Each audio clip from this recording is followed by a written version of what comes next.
Hey guys, it's Miki ASMR here, and today I'm going to be reading an Oikawa Tooru ex-listener. This one is titled You'll Always Find Your Way Back Home, and yeah, without further ado, let's get right on into the video. Don't worry guys, this is a fluff. It's no more Oikawa angst right now, okay? Now without further ado, let's get right on into the video. As you sat on the old metal swing, your tiny legs dangling in the air in attempts to get some movement.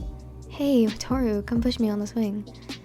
Oikawa sighed, stopping what he was doing to peer over his shoulder and glance at your struggling form. Why, Anne, can't you push yourself? I'm kinda busy. A pout forms on your face, and you kicked your legs faster in frustration, whines leaving from your lips, at yet another failed attempt to propel yourself forward. But Tooru, I always go so much higher when you push me.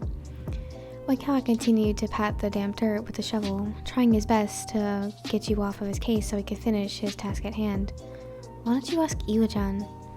Looking from the back of the boy's head, your gaze wandered towards the lake where a certain spiky-haired boy stood with his pant legs rolled up, skimming the water for creatures. But he went to go look for stick bugs over by the pond, and that's too far away. Oikawa should have guessed that his best friend wandered off in search of something gross. Searching for bugs was his favorite thing to do in the park, after all. I'll push you later, I promise. I have to finish making this dirt castle first. You let out a huff and stuck out your tongue at him, pulling your lower lid of your eye as you did so. Fine, you big meanie. Usually Oikawa and Iwaizumi would take turns pushing you in a contest to see who could get you higher, it wasn't usually a request that bothered him, but he had been busy trying to build his stupid castle ever since the three of you had arrived at the park, and he didn't have time to get interrupted by your pleas. Despite his refusal, soon enough, the squeaking sound of the swing filled the air, as you found a way to move on your own. A smile came to Oikawa's face as he peered back and watched you fly back and forth throughout the air, a grin evident on your face. He knew you could do it.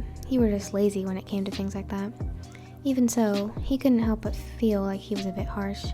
You were just asking for a favor after all, and he knew if he had asked you to push him, if he asked you to push him on the swing, you would have complied without a complaint.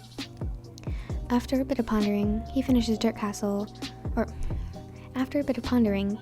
that finishing his dirt castle could wait. He'd have much more time spending time with you, and besides, Iwaizumi wouldn't let him hear the end of it if he let you play all by yourself. However, before he even made a move to get up from his current position, the jolt of metal chains and a scream met his ears. Snapping his head in the direction of the noise, he watched as your tiny body was thrown onto the ground a few feet away from where you had sat prior. You had swung yourself so high that it caused you to be ejected from the tiny swing, sobs beginning to rack through your body as your brain had caught up with your body and finally processed what had just happened, letting the pain sink in. Oikawa frantically rushed over and kneeled at your side, trying to calm you down with soft hushes. His eyes scanned over your body, watching as blood began to trickle out of the tiny cuts on your arms and legs. Bruises began to form as you lied on the cool cement, still choking on sobs. Tooru, it hurts really bad. The way the syllables of your sentences were filled with such sharp breaths caused fear to ripple through Oikawa. If he hadn't taken control, or if he would have taken control and pushed you instead, you wouldn't have gone as high as you did and gotten hurt. This was all his fault, so the least he could do is figure out a way to help you. I know. Everything is going to be okay. I'm going to go get you, Iwa-chan. Your eyes widened at his statement. The last thing you wanted was for Oikawa to go away, even for a second. No, Tooru, don't leave me. I'm scared. Oikawa watches as you looked at him with pleading eyes, but he didn't know what else to do.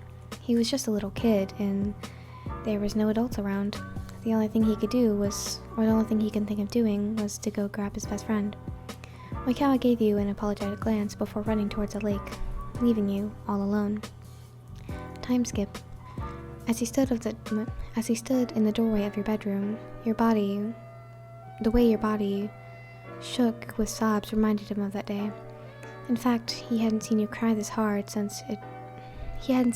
so hard, and it broke his heart, especially since the cause of your current pain wasn't physical like it had been back then. Wyan? Your eyes widened at the sound of his voice. not expecting him to come seek you out. Ever since your draining breakup, you didn't have any energy to get out of bed, let alone answer your messages, so it wasn't unusual for people to worry. However, at that point,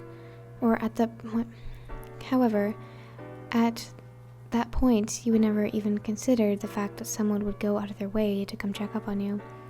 But you would have expected a visit from Oikawa with how close the two of you were. But you should have expected a visit from Oikawa, considering how close the two of you were. Hell, he knew you better than anyone. You knew better than anyone he'd come running to you with a change of emotion over text. What? Hell, you knew better than anyone he'd come running with a change in emotion over text, so ghosting him for a few days. I don't know why I keep messing this up. Hell, you knew better than anyone that he'd come running with a change in emotion over text, so ghosting him for days on end was definitely a guarantee of his arrival. Normally, you would wipe away your tears and plastered on a strained smile, but right now, you just wanted to cry.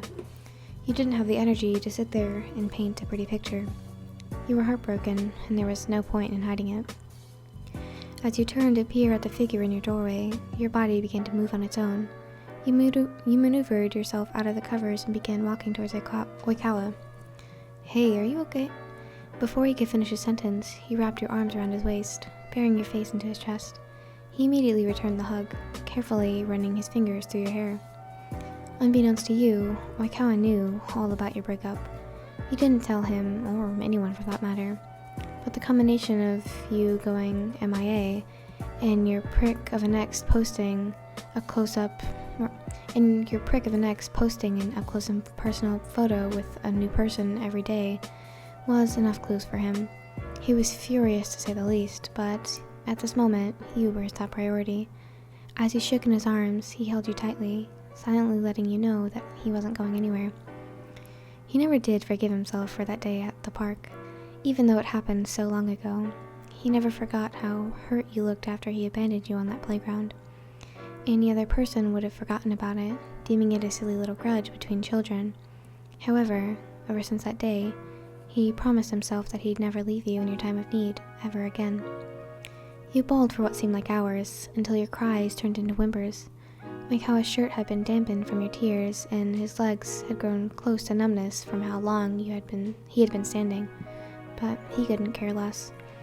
Once he had felt your breath slow down to its normal rate, he gently pulled you away from his embrace. Your eyes were red and puffy. Your cheeks were stained with countless number of tears. But you still looked so lovely to him.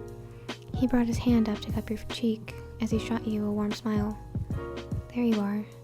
He brushed away a stray tear that fell down your face before continuing. Do you want to talk about it? You shook your head. There was no way you could explain this pain that you had been put through without breaking down all over again, and that would put your best friend through more than he already had been. And that would be putting your best friend through more than you already had. Oikawa didn't push you any further, instead gently intertwining his fingers with yours and tugging you back onto your bed. You were confused at first, until he lightly pushed you down on the bed.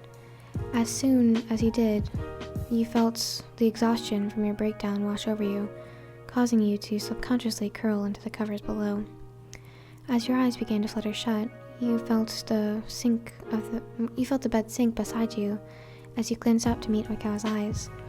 He propped himself up once more with his arm as the other gently brushed the stray hairs out of your face. You should get some rest, Wayan-chan. You looked up at him with the same desperation that washed over your face all those years ago. He knew you were terrified that if you fell asleep, he'd be gone by the time you woke up. He leaned down and placed a kiss on top of your head before resting his own forehead against yours. I'm not going anywhere, I promise. It's time to close your eyes now, okay? You hummed in agreement before snuggling into his warm figure.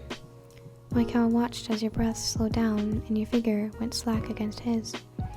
He knew that it would be a while before your broken heart healed, but he would be there to cheer you up every step of the way.